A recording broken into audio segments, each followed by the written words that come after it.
రామాయణం మనం చిన్నప్పటి నుండి విని పెరిగిన ఒక గొప్ప కథ.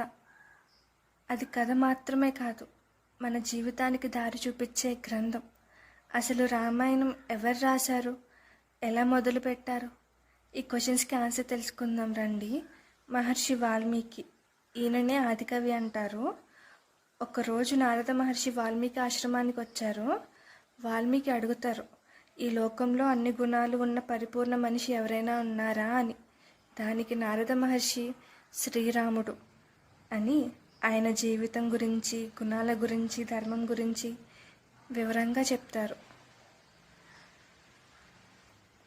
ఒకరోజు వాల్మీకి మహర్షి గంగానది తీరంలో స్నానం చేయడానికి వెళ్తారు. అక్కడ ఒక క్రౌంచ పక్షి జంట కనిపిస్తుంది. అందులో ఒక పక్షిని వేటగాడు చంపేస్తాడనమాట.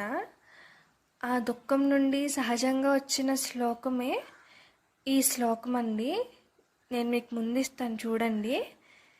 దీనినే తొలి శ్లోకం అని కూడా అంటారు. శ్లోకం ఒకసారి చూడండి. ఆ తరువాత బ్రహ్మదేవుడు వాల్మీకి దర్శనమిచ్చి శ్రీరామచరిత్రని కావ్యంగా రచించమని ఆదేశమిస్తారు. అలా వాల్మీకి 24,000 శ్లోకాలతో 7 కాండాలతో రామాయణాన్ని రచించారండి. ఈ వీడియో నచ్చితే లైక్ చేసి ఇలాంటి వీడియోస్ కోసం మన ఛానల్ని సబ్స్క్రైబ్ చేసుకోండి. థ్యాంక్ యూ ఫర్ వాచింగ్ అండి.